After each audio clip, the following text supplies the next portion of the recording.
in the zone? I mean, really in the zone? Or are you zoned out? I guess you could say, well, it depends on what zone. I want to introduce you to 3 different zones, and I want you to really ask yourself, which one are you spending time in? Or are you spending time in any of them?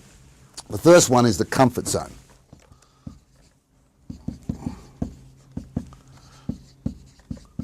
Now, of course, the comfort zone is where we spend most of our time. It's the way we drive to work, or the way we get the bus to work, or how we get to work. It's the normal people we hang around with, our normal friends. It's the day-to-day stuff we do day in, day out. And it's important. It's very, very important. You need to come back to your comfort zone in times of stress or when you're worried. So it's a great zone. And there's a problem with it. Because guess what? There's not a lot of learning is going to take place in the comfort zone. So we have to take ourselves out of that comfort zone into another zone, and I'm wondering how much time you spend in this zone, and that's the learning zone.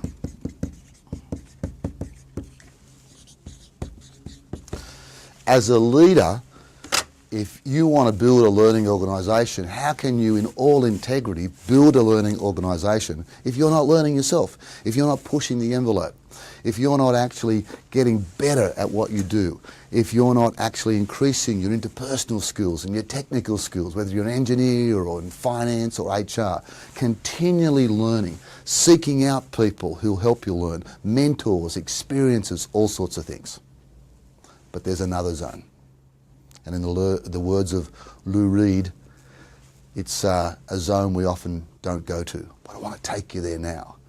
And Lou Reed used to go do, do, do, do, do, do, do, do, do, do, do, do, do, do, do, do. And that final zone is this one up here.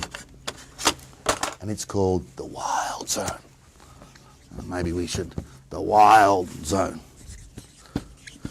And this is where you go a little bit crazy. This is where you hang out with all sorts of different people. I mean, are you hanging around with the same people, or are they different? If you're older, you hang around with young people. If you're younger, you hang around with older people. I mean, are you going to the same places? I once had a client, he just kept on going to Fiji with his family every year. I mean, where's the growth there? He finally asked his family, do you want to go back? And they said, Dad, how many times can we say bulla bulla, which is a Fijian word? They were going to the same places rather than going to the wild zone. This is where you do crazy stuff. Now, I'm not saying you should do this, but one person I knew went to a course and actually went outside and dragged a banana up a street. Now, this is one hell of a weird thing to do, to drag a banana along a street. Walkies, walkies. And I'm not suggesting you do that, but the principle was this.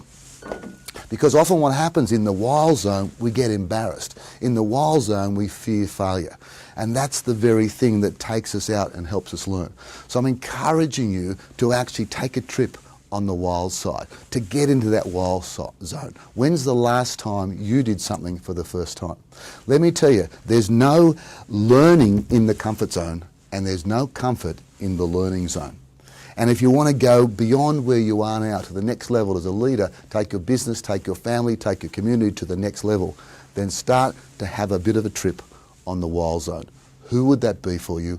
What would it be? Isn't it about time you actually stepped into the wild zone and yet acknowledged the learning zone and had something comfortable to come home with to make you feel secure? I'm Paul Mitchell from the Human Enterprise. Be true to you.